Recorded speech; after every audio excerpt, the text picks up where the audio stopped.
لیے۔ ولما کان فی المساجد مذکورا بعد الاعتکاف الرجل، اور بتانے اور جب فی المساجد، ولما کان فی المساجد، فی المساجد یہ کانا کا اسم ہے، اور جب فی المساجد مذکور ہے مرد کے اعتکاف میں، تو مرد کے اعتکاف کے بعد جو ہے مطلب وَأَنْتُمْ عَاكِفُونَ، اور تم اعتکاف کرو، تو اعتکاف کے بعد جو ہے فی المساجد کا ذکر ہے، فی المساجد، تو مرد کے اعتکاف کے بعد جو ہے جب مساجد فی المساجد مذکور ہے تو کانا اعتکاف المرأۃ باقیاً علی حالہ، تو اب عورت کا اعتکاف اپنے حالت پر باقی رہے گا۔ مطلب اصل یہ تھا کہ اعتکاف کہیں بھی کرو، لیکن فی المساجد یہ مذکور ہو گیا مرد کے اعتکاف کے بعد، تو اس کا مطلب وہ خاص ہو گیا اور باقی اپنے عورت کا اعتکاف اپنے اصل پر باقی ہے۔ فَتَعْتَكِفُ فِي بَيْتِهَا، تو عورت اپنے گھر میں ہی اعتکاف کرے گی۔ وَلَمَّا كَانَ الْأَكْلُ وَالشُّرْبُ وَالْوَطِي، اور جب کھانا پینا ودی کرنا یہ سب کے سب جو ہے حلال ہیں الی وقت الفجر، فجر کے وقت تک، ثم منعت المباشرۃ خاصۃ فی الاعتکاف، اور پھر جو ہے مباشرت ممنوع ہے خاص کر حالت اعتکاف میں، باقی سب جو ہے فجر تک حلال ہیں، تو بتانا بقیہ سائرها علی حالہا، تو بتانا صرف مباشرت ممنوع ہوئی حالت اعتکاف میں، تو کھانا پینا جو ہے وہ اعتکاف میں منع تھوڑی ہوگا، تو بقیہ سائرها، تو بقیہ تمام چیزیں کھانا پینا وہ سب اپنے حال پر باقی رہے، فیباح لہ، تو اب معتکف کے لیے کھانا پینا سونا اور ان جیسے تمام چیزیں مباح ہیں مسجد میں۔ وسوا ذالک، بتانے اس کے علاوہ بہت سے احکام ہیں، ترکتها مخافۃ الاجتناب، جن کو میں نے کتاب کے طویل ہونے کے خوف سے چھوڑ دیا۔ وقولہ تلک حدود اللہ فلا تقربوها، اور اللہ کا قول کہ یہ اللہ کی حدیں ہیں ان کے قریب نہ جاؤ، تو بتا رہے اشارۃ الی جمیع ما ذکر من مسائل الصیام، تو اب اس میں جو ہے یعنی مسائل صیام جو ذکر کیے گئے ان تمام کی طرف اشارہ ہے، یعنی تل کا یہ تمام روزے کے مسائل اللہ کی حدیں ہیں، ان کے قریب نہ جاؤ۔ تو قیلا، کہا گیا کہ ھذا حسب الظاہر مشکلون، یہ آیت کریمہ جو ہے ظاہر کے اعتبار سے مشکل ہے۔ مشکل کیسے ہے؟ کیونکہ اس میں یہ کہا گیا کہ یہ سب چیزیں روزے کے مسائل اللہ کی حدیں ہیں، ان کے قریب نہ جاؤ، تو مطلوب تو یہ ہے کہ ان حدوں کو پار نہ کرو، لیکن کہا کیا گیا ہے مطلوب یہ نہیں ہے کہ قریب نہ جاؤ، تو قریب جانے سے منع کرنا یہ مقصد نہیں ہے، بلکہ مقصد یہ ہے کہ ان کو پار نہ کرو۔ تو بتا رہے تو اب ظاہر کے اعتبار سے تو آیت کا جو معنی ہے وہ مشکل ہے، لیکن جواب دیا جا سکتا ہے کہ اس میں حذف ہے، مطلب یہ ہے کہ لا تقربوها، یعنی ان حدوں کے قریب نہ جاؤ، بالمخالفت، مخالفت کر کے قریب نہ جاؤ، اور مخالفت کے قریب نہ جاؤ یعنی کہ ان حدوں کو پار نہ کرو۔ وہ بتا رہے ہیں کہ یہ مشکل کیسے ہے، لأن المطلوب، اس لیے کہ جو مقصود ہے نا وہ هو النہی عن تجاوز تلک الحدود، ان حدوں کو پار کرنے سے منع کرنا ہے، نہ کہ ان حدوں کے قریب جانے سے روکنا، تو یہ مقصود نہیں ہے۔ تو بتا رہے ہیں اور یہی سمجھ میں آتا ہے آیت سے، تو فیجاب،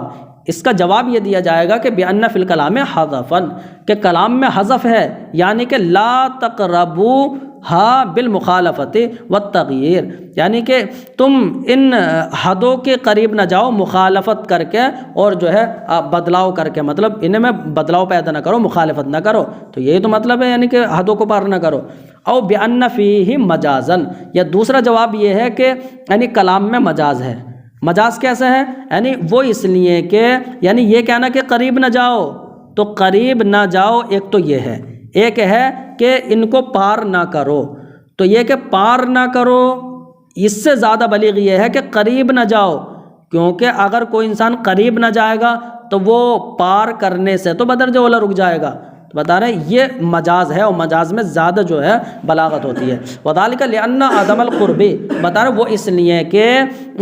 قریب نہ جانا یعنی قربت سے روکنا، یہ ابلغ فی النہی عن التجاوز، یہ زیادہ بلیغ ہے، یعنی تجاوز سے روکنے میں یہ زیادہ مبالغہ پیدا کر رہی ہے۔ کیا تجاوز سے روکنے میں زیادہ مبالغہ کیسا ہو رہا ہے اس میں؟ تو بتا رہے اذ بنفی القرب یلزم نفی التجاوز بالطریق الاولی، اس لیے کہ قربت کی نفی سے، جب قربت کی نفی کر دی گئی تو تجاوز کی نفی تو خود بخود ہو گئی، تو بتا رہے اس لیے قربت کی نفی سے تجاوز کی نفی تو بدرجہ اولی لازم آ جائے گی۔ ھذا احسن، بتا رہے یہ تو بہت اچھی بات ہے، یہ بہت اچھی جو ہے اس میں تفسیر ہو گئی یہ جواب۔ وَيَجُوزُ أَن يُرَادَ بِحُدُودِ اللَّهِ مَحَارِمُهُ وَمَنَاهِهِ بِلَا إِشْكَالٍ فِي قَوْلِهِ تَعَالَى فَلَا تَقْرَبُوهَا، اور بتا رہے تیسرا جواب یعنی ممکن ہے، یعنی یہ تفسیر بھی ممکن ہے کہ حدود اللہ سے مراد لیا جائے محارم اللہ، ومناہی اللہ یہ مراد لیا جائے، مطلب تلک حدود اللہ، یہ روزے کے مسائل اللہ کے محارم اور اس کے منہیات ہیں، مطلب اس کے محارم اور منہیات ہیں، تو فلا تقربوها، تو ان محارم اور منہیات کے قریب نہ جاؤ۔ پتہ نا، اب تو یہی قریب نہ جانے کا معنی ٹھیک ہے، اب فلا تقربوا پر کوئی اعتراض نہیں ہوگا، تو حدود اللہ سے مراد لیا جائے محارم اللہ، مناہی اللہ، تو اب فلا تقربوها میں کوئی اشکال نہیں رہے گا، ہاکذا فی التفاسیر، یوں ہی تفاسیر میں ہے۔ وہذا تتمۃ مسائل الصیام، بتانا یہ مسائل صیام کا تتمہ تھا جو پیچھے گزر گیا، یعنی تلک حدود اللہ فلا تقربوها، تو یہ تتمہ ہوا۔ بتا رہے ثم فی حرمت اخذ مال الغیر واکلہ قولہ تعالی ولا تاکلوا اموالکم بینکم بالباطل وتدلوا بها الی الحکام، تو بتا رہے پھر دوسرے کے مال کو لینا اور اس کو کھانا حرام ہونے کے سلسلے میں اللہ کا یہ فرمان ہے کہ ولا تاکلوا اموالکم بینکم بالباطل، کہ اپنے مالوں کو آپس میں نہ کھاؤ بالباطل، باطل طریقے سے، وتدلوا بها الی الحکام، وتدلوا بها ہا ضمیر کس کی ہے؟ اموال، اور نہ تم ان مالوں کے ذریعے قرب حاصل کرو حکام کا، لتاکلوا فریقا من اموال الناس، کہ تم لوگوں کے مال کا کچھ حصہ کھاؤ، بالاسم گناہ کے ذریعے، یعنی گناہ کے طریقے سے، وانتم تعلمون، حالانکہ تم جانتے ہو۔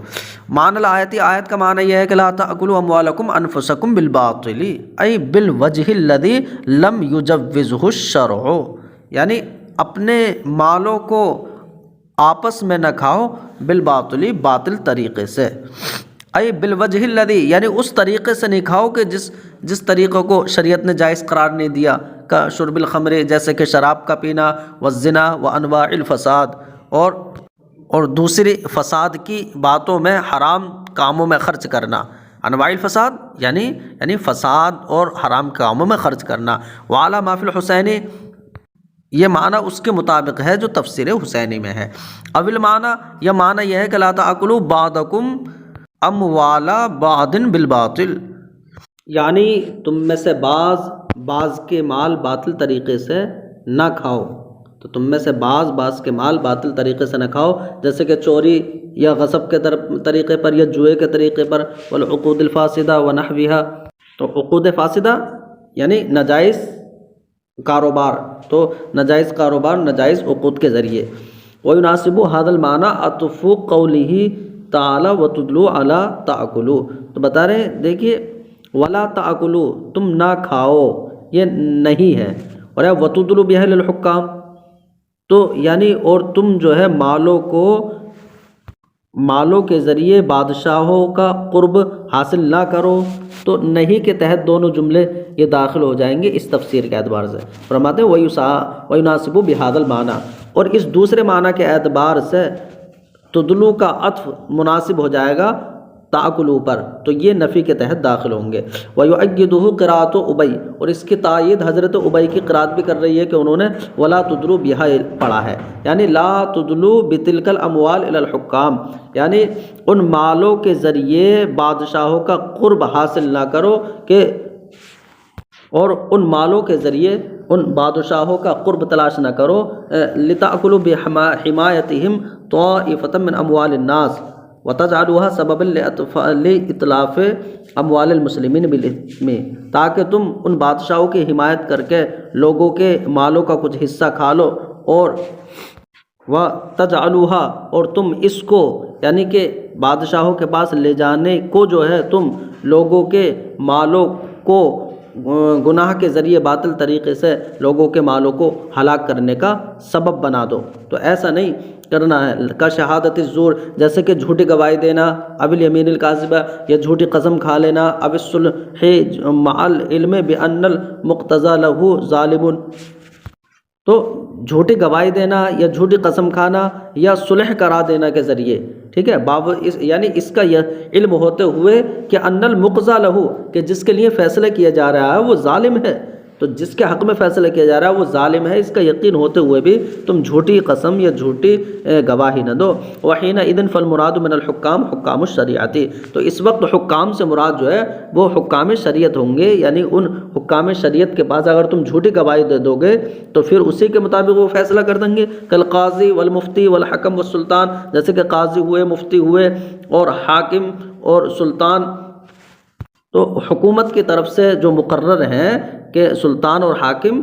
یا قاضی اور مفتی، تو یہ مراد ہوں گے۔ وحاصلہ، اب حاصل یہ ہوگا کہ انکم ان کنتم تعلمون انکم باطلون فی الحقیقت فی الدعوی والاشہاد والیمین والصلح، بے شک اگر تم جانتے ہو، یعنی بے شک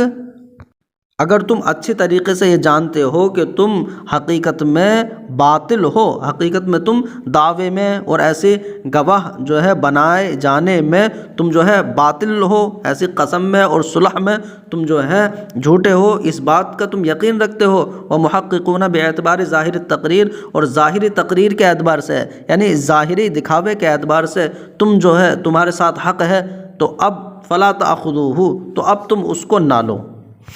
تو تم اس مال کو نہ لو۔ وَإِن ثَبَتَ حَقُّكُمْ بِحَسْبِ الظَّاہِر، اگرچہ تمہارا حق ظاہر کے اعتبار سے ثابت ہو جائے پھر بھی تم اس مال کو نہ لو۔ یہ ہوا کما رویہ، جیسے کہ روایت کیا گیا کہ ان عبدان الحضرمی، کہ حضرت عبدان حضرمی نے امرؤ القیس کندی پر دعویٰ کیا قطعۃ ارضٍ، زمین کے ایک ٹکڑے کا، تو زمین کے ایک ٹکڑے کا دعویٰ کیا۔ ولم یکن لہ بینۃ، اور عبدان حضرمی مدعی تھے، ان کے پاس کوئی بینہ نہیں تھا۔ فحکم رسول اللہ صلی اللہ علیہ وسلم بان یحلف امرؤ القیس، تو نبی علیہ السلام نے فیصلہ کیا کہ امرؤ القیس قسم کھائیں۔ فہم بھی، تو اب انہوں نے قسم کھانے کا جیسے ارادہ کیا۔ فقرأ رسول اللہ صلی اللہ علیہ وسلم، تو نبی علیہ السلام نے یہ آیت کریمہ پڑھی، ان الذین یشترون بعہد اللہ وایمانہم ثمنا قلیلا، بے شک جو لوگ اللہ کے عہد کو اور اپنی قسموں کو خریدتے ہیں تھوڑے مال کے بدلے، تو یہ آیت کریمہ پڑھی تو فرتدعا عن الیمین، تو اب امرؤ القیس قسم کھانے سے رک گیا۔ وسلم الارض الی عبدان، اور زمین کا جو ٹکڑا تھا وہ حضرت عبدان کے سپرد کر دیا۔ فنزلت هذه الآیہ، تب یہ آیت کریمہ نازل ہوئی کہ تم اپنے مالوں کو آپس میں باطل طریقے سے نہ کھاؤ اور ان مالوں کے ذریعے بادشاہوں کا قرب حاصل نہ کرو۔ هذا فی روایت البیضاوی، تو بتانے یہ وہ ہے جو تفسیر بیضاوی میں ہے۔ ویعلم من الزاہدی، اور تفسیر زاہدی سے یہ معلوم ہوتا ہے کہ انہ حلف امرؤ القیس، کہ امرؤ القیس نے یعنی قسم کھا لی تھی۔ فنزلت هذه الآیہ، تو جب قسم کھا لی تھی تو یہ آیت کریمہ نازل ہوئی کہ باطل طریقے سے تم آپس میں ایک دوسرے کا مال نہ کھاؤ۔ فردها ورد الارض الاخرى معها، تو اب انہوں نے اس زمین کو واپس کر دیا، کس نے؟ امرؤ القیس نے زمین کو واپس کیا اور اس کے ساتھ ایک دوسری جو ہے زمین کا ٹکڑا بھی واپس کر دیا۔ فبشرہ النبی صلی اللہ علیہ وسلم بالجنتی، تو نبی علیہ السلام نے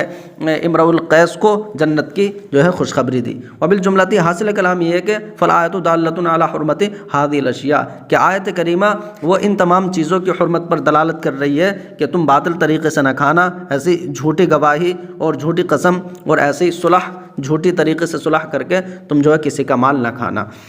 وفیہا دلیل ایضا علی ان القاضی اذا قضى بشہادت الزور ينفذ ظاہرا لا باطنا، اور اس میں اس آیت میں اس بات پر بھی دلیل ہے کہ قاضی جب جھوٹی گواہی کی بنیاد پر فیصلہ کر دے تو اس کا فیصلہ ظاہراً نافذ ہوگا، باطناً نافذ نہیں ہوگا، جیسے کہ یہی قاضی ابو یوسف اور امام محمد اور امام شافعی کا مذہب ہے امام اعظم کے برخلاف۔ فعندہ، امام اعظم کے نزدیک ینفذ ظاہرا و باطنا جميعا، ظاہر و باطن دونوں طریقے سے وہ نافذ ہو جائے گا۔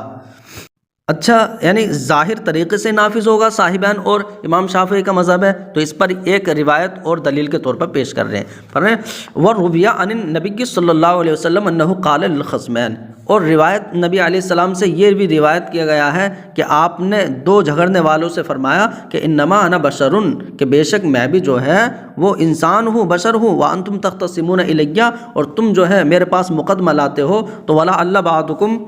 تو ممکن ہے کہ تم میں سے کوئی اپنی دلیل کی بنیاد پر دوسرے سے غالب آ جائے۔ یہ کیا؟ الحنا یا الحقہ،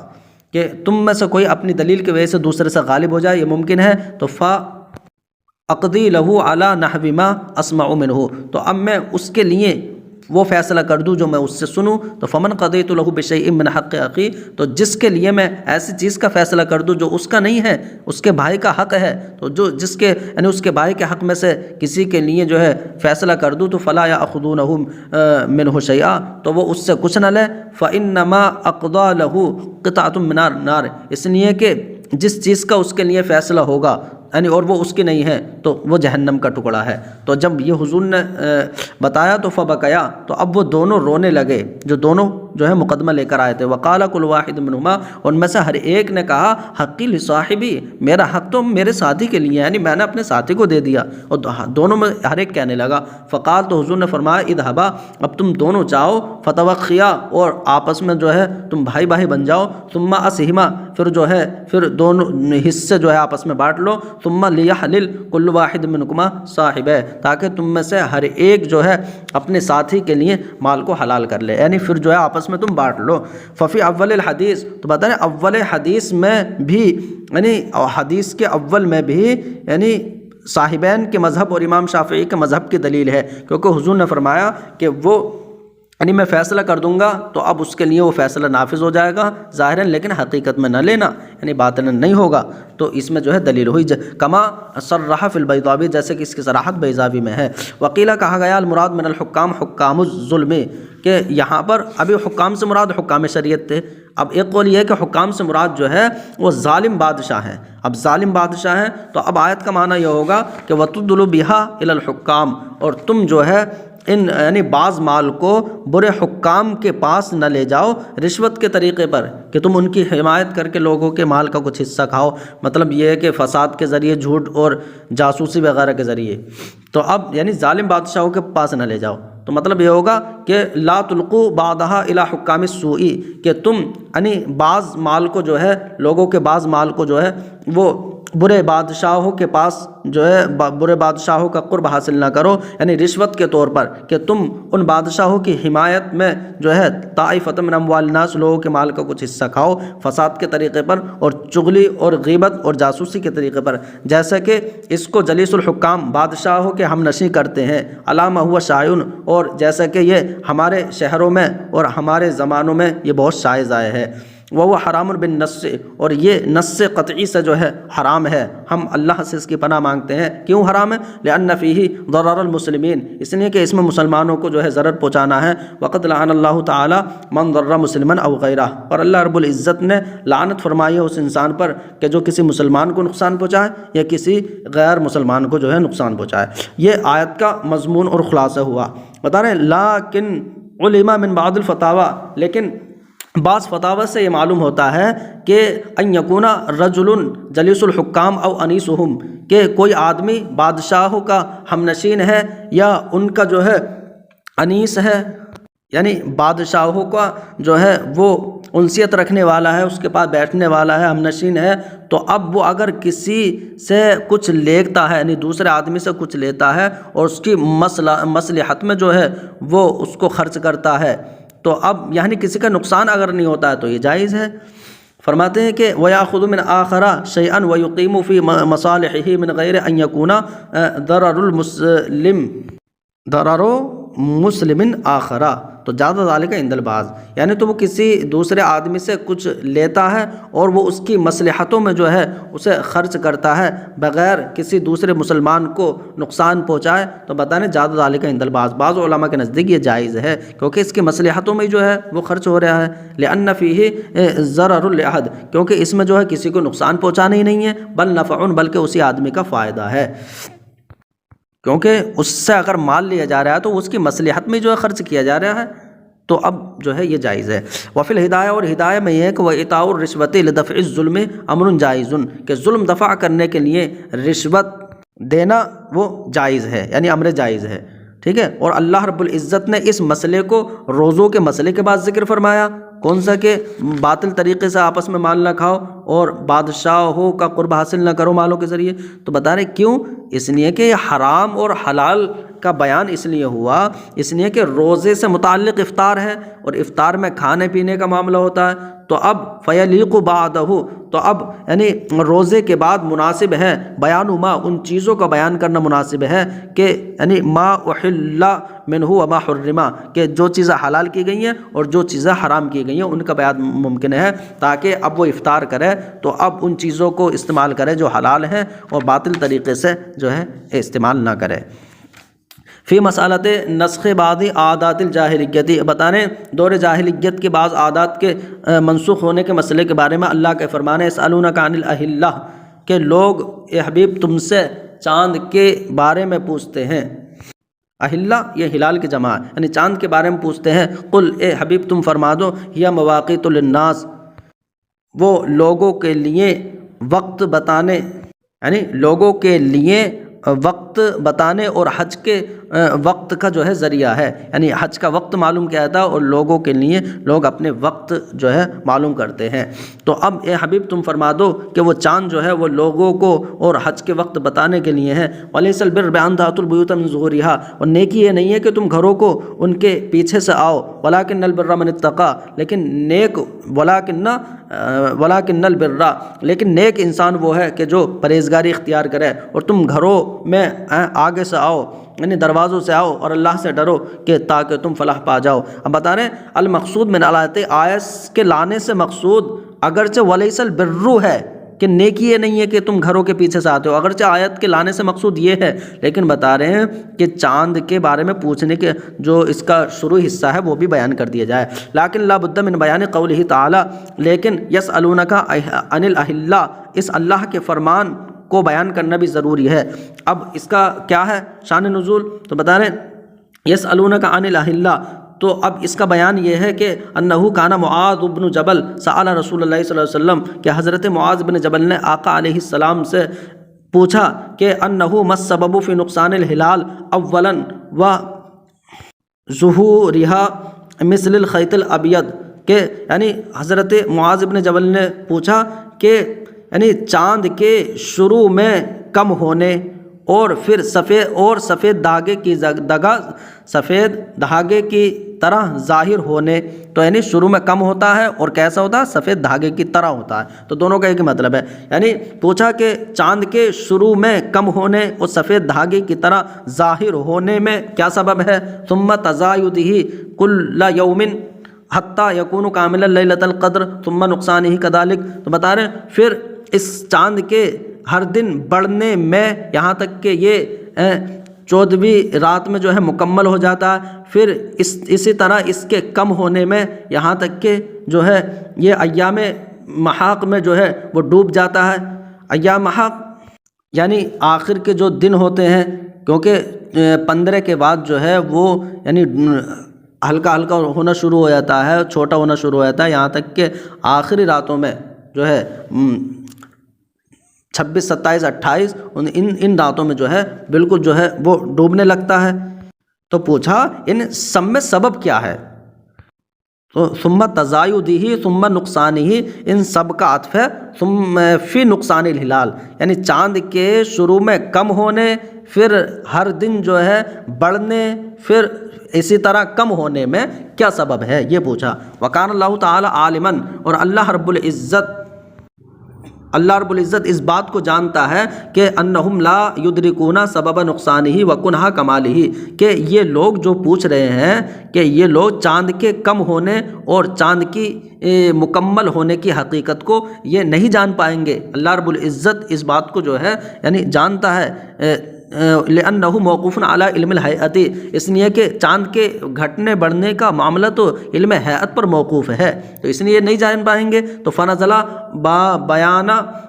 سببہ واجاب عنہ بانہ مواقیت للناس لیعلم بہ عدۃ النساء ومدۃ الحمل والرضاع والفصال، بتا رہے تو اللہ رب العزت نے اس چاند کے سبب کا بیان نازل فرمایا، یعنی تو اب اس کے سبب کا بیان جو ہے نازل فرمایا، اور یہ جواب دیا کہ چاند جو ہے وہ لوگوں کو وقت بتانے کے لیے ہے تاکہ اس کے ذریعے عورتوں کی عدت معلوم ہو جائے، کہ یعنی عورتیں اپنی عدت جو ہے پوری کر لیں، کہ اگر جس کو طلاق دے دی گئی ہے تو وہ چاند دیکھ کر جو ہے اگر مہینوں سے عدت گزارے تو چاند دیکھ کر، تو اور دو گیا اگر شوہر مر گیا ہے تو اب اس کی عدت اگر گزارنی ہے تو جو حیض والی ہیں وہ تو حیض سے گزاریں گی، لیکن جو مہینے سے گزاریں گی تو عورتوں کی عدت معلوم ہو جائے، ایسے حمل کی عدت معلوم ہو جائے، رضاعت کی مدت اور دودھ چھڑانے کی مدت اس سے معلوم ہو جائے، وَيُعْلَمُ بِهِ اوقات الحج، اور تاکہ اس سے جو ہے حج کے اوقات جان لیے جائیں، لِأَنَّهُ لَمَّا ظَهَرَ نَاقِصًا أَوَّلًا عُلِمَ أَنَّهُ تَارِيخٌ أَوَّلٌ، اس لیے کہ جب چاند جو ہے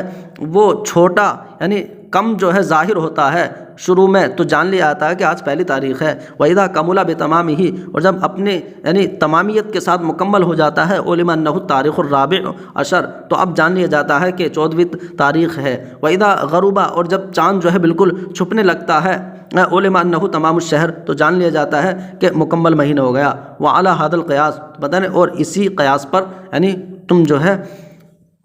جان سکتے ہو، ہاکذا فی علم المعانی والتفسیر حسینی، تو بتانا ایسے ہی جو ہے علم معانی اور تفسیر حسینی میں ہے، ولم یذکر صاحب الکشاف والمدارک حدیث السبب والفائدہ، اب بتا رہے اور صاحب کشاف اور مدارک نے یعنی جو سبب کی حدیث اور فائدہ ہے یہ ذکر نہیں کیا، تو اب صاحب کشاف اور مدارک نے یعنی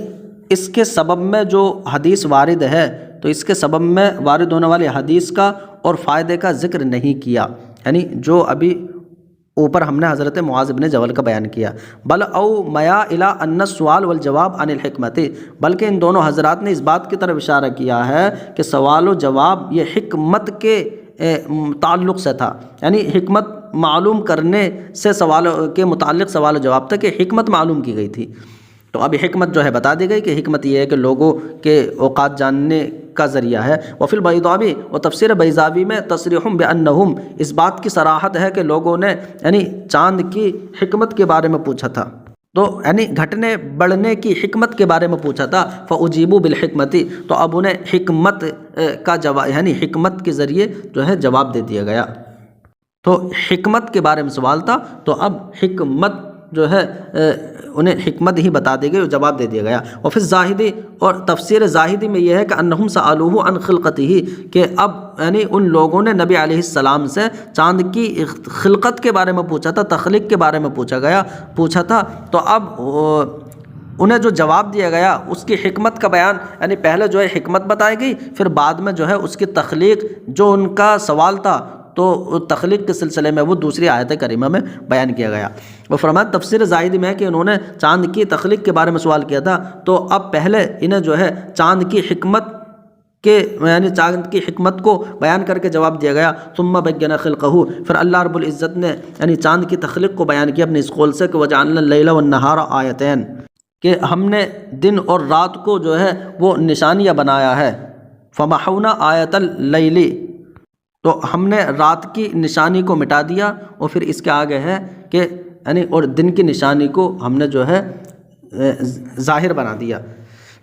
یعنی کہ جب رات ختم ہوتی ہے تو دن ظاہر ہو جاتا ہے، اور جب دن ظاہر ہوتا ہے تو رات ختم ہو جاتی ہے، تو اب ہم نے دونوں کو جو ہے نشانیاں بنا دیا، ففی الآیت دلیل علی ان من سأل عالما مسئلۃ ولسؤالہ جواب آخر، بتا رہے آیت میں اس بات پر دلیل ہے کہ جو انسان کسی عالم سے مسئلہ پوچھے، ولسؤالہ جواب آخر، اور اس کے سوال کا یعنی اس کے سوال کا ایک دوسرا جواب بھی ہو، تو اس کے سوال کے جواب کے علاوہ ایک دوسرا جواب بھی ہو، والسائل احوج الیہ من الذی التمس، اور سوال کرنے والا اس دوسرے جواب کا زیادہ ضرورت مند ہو اس جواب سے کہ جو اس نے جو ہے طلب کیا ہے، فللعالم ان یشتغل اولا، تو اب عالم کے لیے یہ بہتر ہے کہ وہ پہلے جو ہے اس کے بیان میں مشغول ہو جائے کہ جو سائل کے لیے یعنی زیادہ نفع بخش ہے، ثم بسؤالہ، پھر اس کے سوال کے جواب میں مشغول ہو، جیسا کہ حضرت یوسف علیہ السلام نے کیا، حین سئل فی السجن عن الرؤیا، کہ جس وقت حضرت یوسف علیہ السلام سے یعنی قید خانے میں پوچھا گیا تھا خوابوں کی تعبیر کے بارے میں،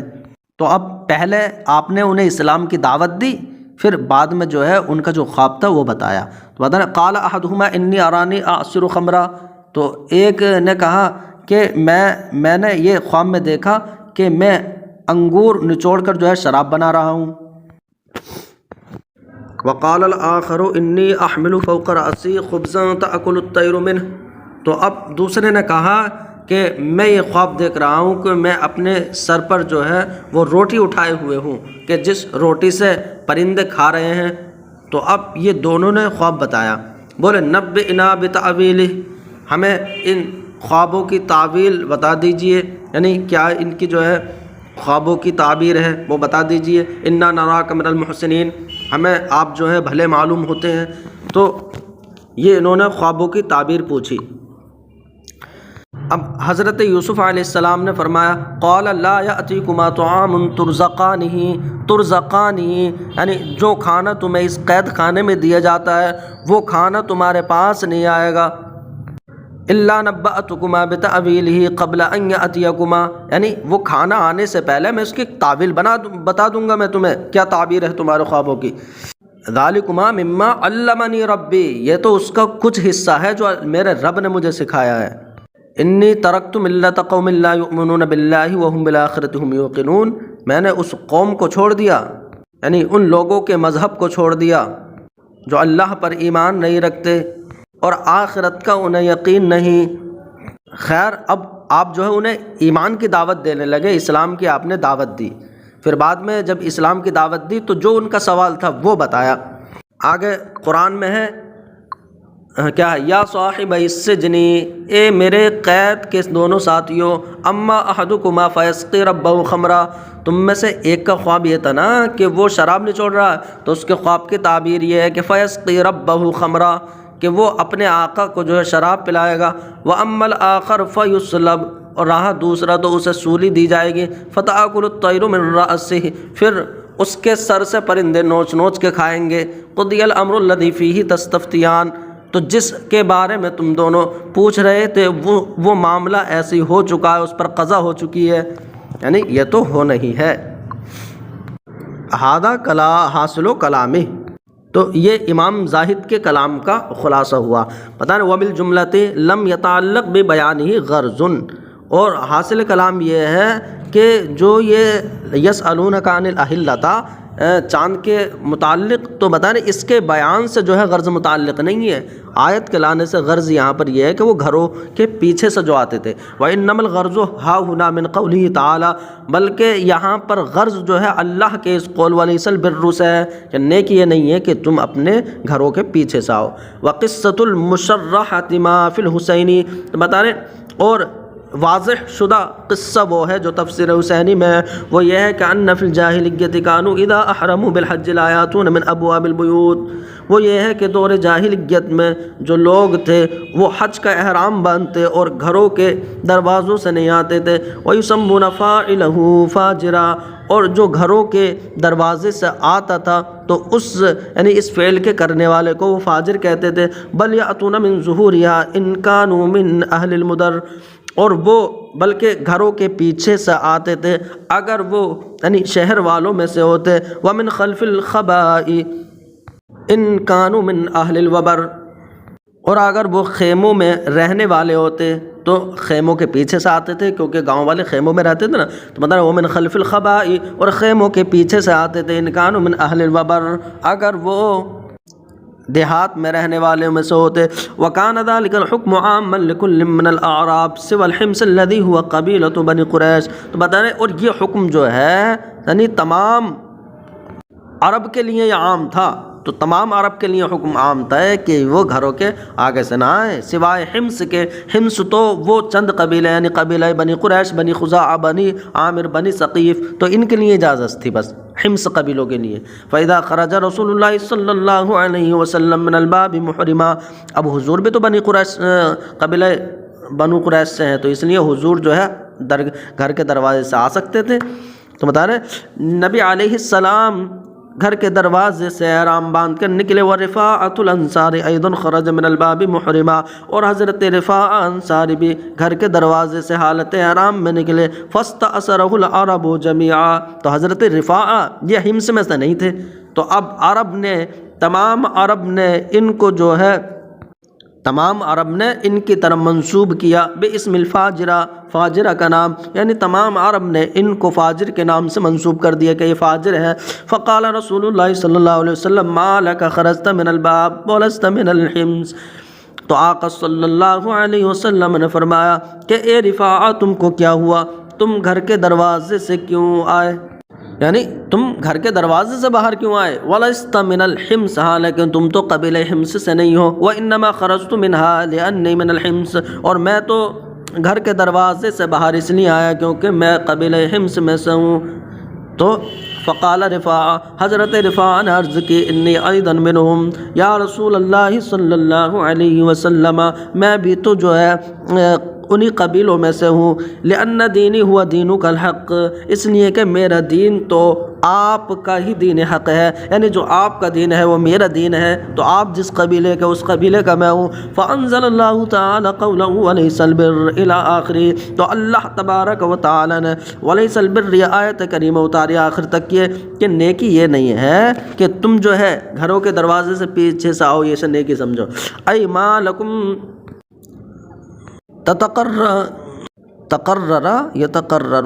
تقررون هذه القاعدة الشنیعة، کہ تمہیں کیا ہو گیا ہے کہ تم اس برے قاعدے پر اور برے اصول پر ڈٹے ہوئے ہو، یعنی قابل نفرت کام پر تم ڈٹے ہوئے ہو، تمہیں کیا ہو گیا؟ ایجوز الاتیان من الباب للحمص، کہ تم کہتے ہو کہ گھر کے دروازے سے باہر آنا وہ قبیلہ حمص کے لیے تو جائز ہے، وَيَحْرُمُ لِلْبَاقِينَ، اور باقی حضرات کے لیے حرام ہے۔ یہ جو تم کہتے ہو، یہ بری جو تم نے روش بنا لی ہے، تو اس پر کیوں ڈٹے ہوئے؟ وَتَعْلَمُونَ مِنَ الْبِرِّ وَلَيْسَ بِشَيْءٍ مِّنْ، اور تم اس کو نیکی سمجھتے ہو حالانکہ یہ نیکی میں سے کچھ نہیں ہے۔ فَاتَّقُوا اللَّهَ مِنْ هَذِهِ الْأَعْمَالِ، تو تم اللہ سے ڈرو ان اعمال سے، یعنی ان جیسے اعمال کرنے سے اللہ سے ڈرو۔ وَأْتُوا الْبُيُوتَ جَمِيعًا مِنَ الْأَبْوَابِ، اور تم تمام کے تمام گھروں کے دروازوں کی طرف سے آیا کرو، ہاں یعنی گھروں میں آؤ دروازوں کی طرف سے۔ فَنُسِخَ مَا فِي الْجَاهِلِيَّةِ، تو اب جاہلیت میں جو ان کا معاملہ تھا، یہ جو ان کی جو ہے روش تھی، تو یہ جاہلیت کی روش منسوخ کر دی گئی۔ وَهُوَ الْمَقْصُودُ، اور آیت کے لانے سے یہی مقصود ہے۔